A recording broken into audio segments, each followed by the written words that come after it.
ఓం శ్రీ గురుభ్యో నమః. నేనండి మీ సూర్యకుమారిని. తెలుగుతన అమ్మతనం ఛానల్కు స్వాగతం. అయితే ఈ వీడియోలోనండి చక్కటి పదార్థాన్ని చూపిస్తున్నానండి. అది 3 నెలల దాకా నిల్వ ఉంచుకోవచ్చు.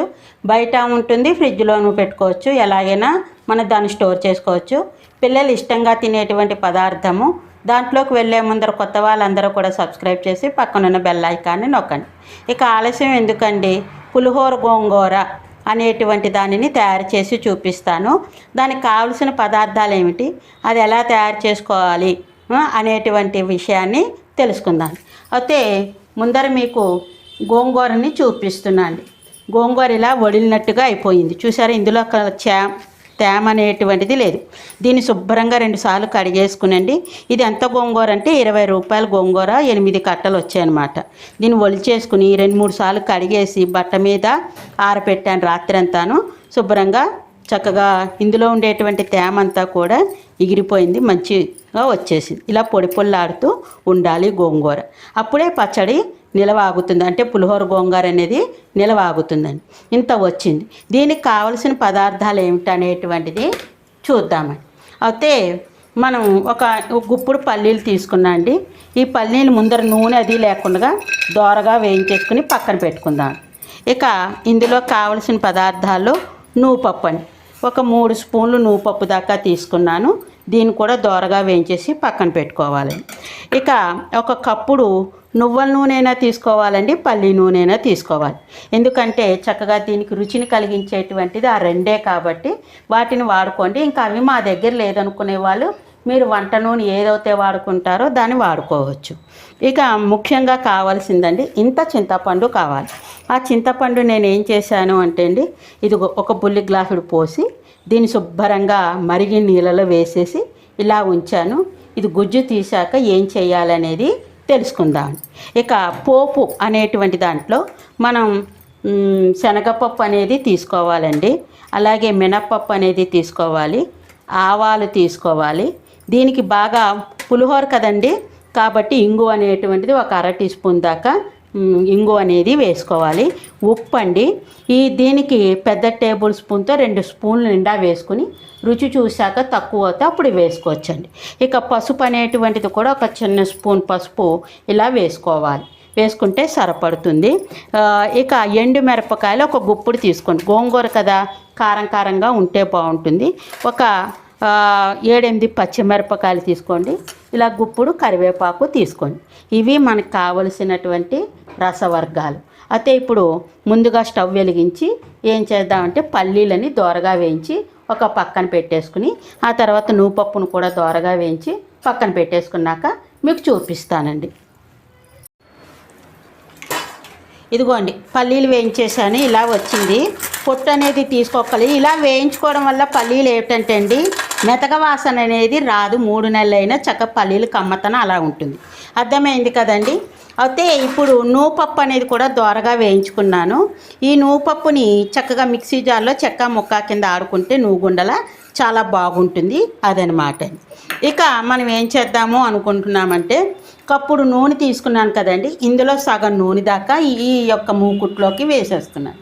వేసేసి ఇప్పుడు స్టవ్ అనేటువంటిది వెలిగిస్తున్నాను.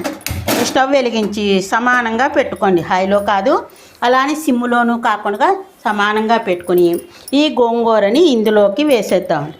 వేసేసి మూత అనేది పెట్టద్దు, ఎందుకంటే మరి నీరు వచ్చేస్తుంది కదా. మూత పెట్టుకోకుండా చక్కగా పెద్ద గరిటెతోటి బాగా కలుపుకుంటూ ఉండే మంచిగా వస్తుంది. ఆ తర్వాత ఏం చేయాలనేది చూపిస్తానండి. ఇదిగోండి ఇలా వస్తుంది కదా, దీన్ని చక్కగా బాగా ఇలాగే మెత్తగా అనుకుంటూ మంచిగా ఇలాగా చేసేసుకోవడమేనండి. ఇంకా ఒక 5 నిమిషాల దాకా ఉండాలి, పచ్చివాసన అంతా పోవాలి కదా. అయితే ఇప్పుడు మనం ఏం చేద్దామంటే పక్కన ఒక మూకుడు పెట్టుకున్నానండి. 2 స్పూన్లు శనగపప్పు వేసుకుంటున్నాను. మీ ఇష్టం, కొంచెం పోపు తక్కువ తినే వాళ్ళైతే తగ్గించేసుకోండి. తర్వాత మినపప్పు అనేటువంటిది ఒక 2 స్పూన్లు వేసుకుంటున్నానండి. ఇక ఆవాలు అనేటువంటిది నిండా 1 స్పూన్ వేసుకున్నాను. ఇక కొంతమంది జీలకర్ర వేసుకుంటారు. మేము పులిహోర దాంట్లో జీలకర్ర వేసుకోం కాబట్టి వేసుకోవటం లేదు. మీకు ఇష్టమైతే కొద్దిగా 1 అర టీ స్పూన్ జీలకర్ర వేసుకోండి. ఇంగువ అనేటువంటిది కూడా చూడండి, ఇదిగో 1 అర టీ స్పూన్ దాకా ఇంగువ అనేది వేసాను. ఎందుకంటే ఇంగువ లేకపోతే రుచి రాదు. ఇక నెక్స్ట్ ఏం చేశానంటే ఇగోండి, ఎండుమిరపకాయ ముక్కల్ని ఇలాగ చేసేసి ఉంచుకున్నాను. 4 ముక్కలు తీసి చేతితో కానీ లేకపోతే ఒక చిన్న మిక్సీ జార్లో కానీ ఇలా బర్రం అనిపిస్తే కారం అంటుకుంటుంది. పల్లీలు కూడా మీకు చెప్పాను కదా, ఇది పోపులోకి వేస్తానన్నమాట. ఇప్పుడు ఈ పోపులోకి దోరగా వేగుతుంది. చక్కగా ఈ పల్లీలు కూడా ఇలా వేసేసుకోవచ్చు. వేసేసుకున్నాక ఇలా కలుపుతూ ఉంటే దోరగా వస్తున్నాడప్పుడు ఏం చేయాలంటే ఎండుమిరపకాయ ముక్కలు కొంచెం వేగాక వేద్దాము. ఆ వేసేదాన్ని కూడా మీకు నేను చూపిస్తానండి. మిరపకాయలు ఇగో చూసారండి, పోపు ఇలాగంటే ఇంకా వేగట్లేదు, కొంచెం పచ్చితనం పోతుంది. కాబట్టి ఎండుమిరపకాయ ముక్కల్ని ఇలా వేసేసుకున్నాను. ఈ ఎండుమిరపకాయ ముక్కల్లో సగం ఎండుమిరపకాయ ముక్కల్ని తీసేసి కొంచెం చెక్క ముక్క కింద గుంటలోనో లేకపోతే మిక్సీ జార్లోనో వేసేసుకుంటాను అనమాట అండి. అప్పుడు కారం అనేటువంటిది అంటుతుంది. ఈ పల్లెల్లోకే తీసేస్తాను. పోపు వేగుతూ ఉండగా తీసేసి మిరపకాయ ముక్కలు వేగుతూ ఉండగా అప్పుడు పచ్చిమిరపకాయ ముక్కలు, తర్వాత కరివేపాకు, ప్రతిదీ బాగా వేగాలండి. లేకపోతే పచ్చిది ఏ విధంగా ఉన్నా ఈ పులిహోర గోంగూర నిలవ ఆగదు. అంటే ఫ్రిడ్జ్లో పెట్టుకుంటే ఆగుతుంది కానీ బయట ఉంటే ఆగదు. అందుకోసం చెప్పేసి మనం పచ్చితనం లేకుండా చక్కగా అంటే 1 అర్ధగంట సమయం దీన్ని కేటాయించుకుంటే 2-3 నెలల దాకా పిల్లలకి వారంలో ఒకసారో లేకపోతే ఏ కూర వేపడం వేయించలేకపోతే ఇదో కలిపేసిస్తే చక్కగా తింటారు, ఇష్టంగా తింటారు. ఎందుకంటే పులిహోర కదండి, పులపకి పులప ఉంటుంది, ఉప్పుకు ఉప్పు, కారానికి కారం ఉంటుంది. కాబట్టి పిల్లలు కూడా ఇష్టంగా తింటారు, పెద్దవాళ్ళు కూడా పట్టుకెళ్ళచ్చు. అర్థమైంది కదండి. వేగిన తర్వాత మీకు చూపిస్తాను. ఇదిగోనండి, పోపు కొంచెం దోరగా వస్తుంది కదా, అయితే ఇంకా వేగాలి, ఇంకొంచెం పోపు వేగాలి. మరి పచ్చిమిరపకాయలు కూడా శుభ్రంగా వేగాలి కదా, అదే పచ్చితనం ఉండకూడదు కాబట్టి వేసేసాను. ఎంత దోరగా పోపు వేగితే అంత బాగుంటుంది. తర్వాత కరివేపాకు కూడా వేసేసి కరివేపాకు కూడా చిటపటలాడేదాకా ఉంచుతాను. ఇలాగా దాంట్లో ఉండే పచ్చితనం అంతా పోయేటట్లా. ఆ తర్వాత చింతపండు గుజ్జు అనేది కూడా వేస్తాను. వేసే ముందర చూపిస్తాను.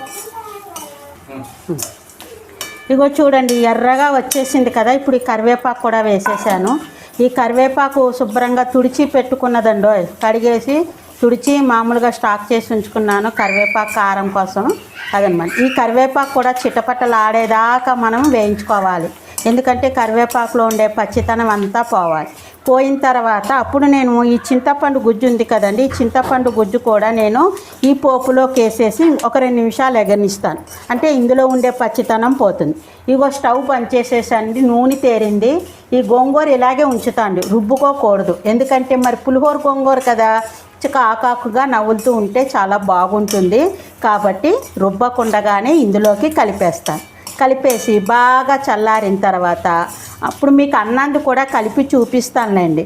చూపించి చల్లారిన తర్వాత ఒక గాజు సీసాలో కానీ ఒక జాడీలో కానీ, ప్లాస్టిక్ వాడద్దంటున్నారు కదా, లేక మంచి ప్లాస్టిక్ అయితే చల్లారిపోయిన తర్వాత అప్పుడు స్టోరేజ్ చేసుకోవాలి.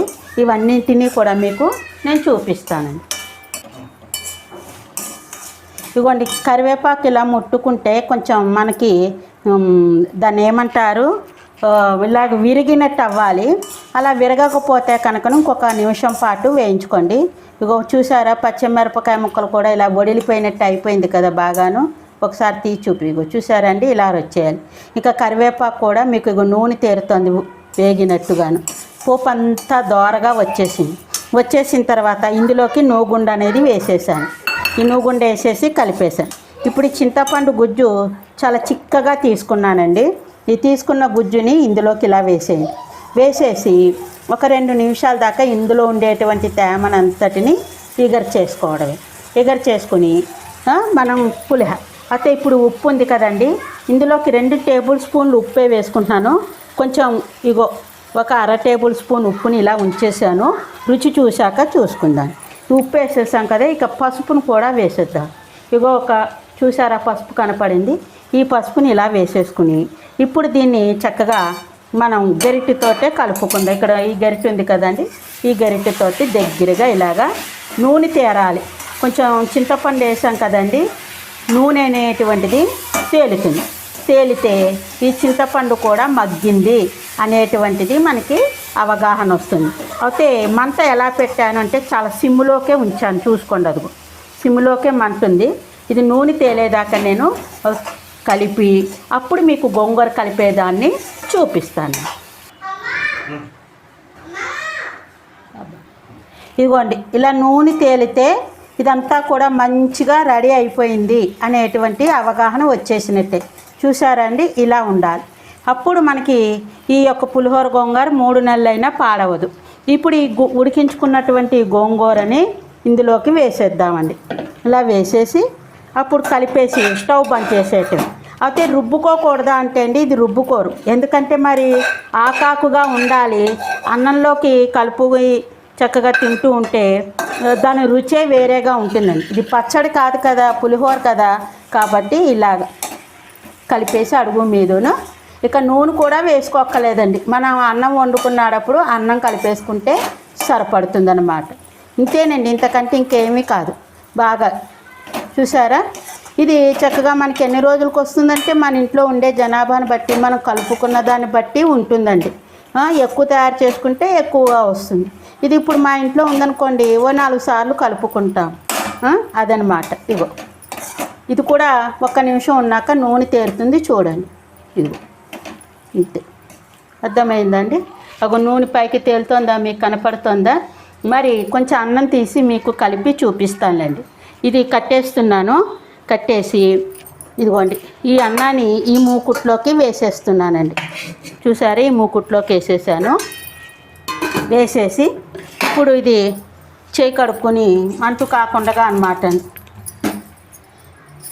దీన్ని ఇందులోకి వేస్తున్నాండి. కొంచెం గోహం ఇందులోకి ఇలా వేసేసుకోవడం. ఎంత కావాలో అంతే చూసుకుని కలుపుకోవచ్చండి, పెద్ద శ్రమ ఏమీ లేదు.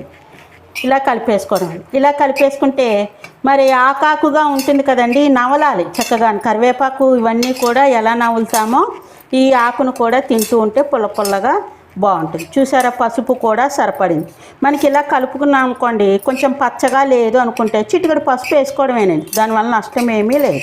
లేదు ఇలాగుంటే బాగుంటుంది అనుకుంటే కనుక ఈ పసుపు, నేను చూపించిన పసుపు మీకు ఈ యొక్క కట్టల సంగతి అన్నీ చెప్పాను కాబట్టి సరిగ్గా సరిపడు. ఇప్పుడు ఇలా కలిపాను కదండి 2 గుప్పులు అన్నానికి. మనకి ఇంకా కొంచెం ఒత్తుగా కావాలి అంటే ఇంకొంచెం వేసుకోవడమేనండి. ఇగో ఇలా వేసుకోండి. అప్పుడు ఇలా కలిపేసుకోండి. ఉప్పు అది సరిపడిందో లేదో చూసుకోండి.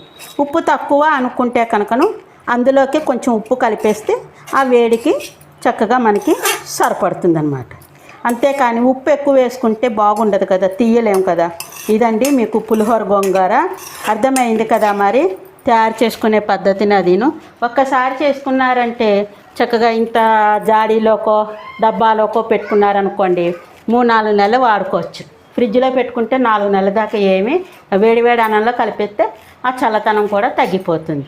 మరి మీరు కూడా ఈ పులిహోర గోంగూరను తయారు చేసుకుని ఎలా వచ్చింది ఏమిటి అనేటువంటిది కామెంట్స్లో తెలియజేయండి. మీ కామెంట్స్ నన్ను ఎంకరేజ్ చేసిన వాళ్ళు అవుతారు. మరి అందరూ కూడా లైకులు చేయండి, అలాగే మీరు షేర్ చేయండి. మీకు తెలుసున్న వాళ్ళ చేత సబ్స్క్రైబ్ చేయమని పక్కన బెల్ ఐకాన్ని నొక్కమని. ఇక ఉంటానండి. అందరికీ కూడా ధన్యవాదాలు. మీ సూర్యకుమారి. సర్వేజన సుఖినో భవంతు. జై శ్రీరామ్. ఈ వీడియోలోనండి చలివిడి అనేటువంటి పదార్థాన్ని చూపిస్తాను. అయితే ఈ చలివిడి ఎలా తయారు చేయాలి అంటే, కొంతమంది చలివిడి అంటారు, చనివిడి అంటారండి. భాష అంటే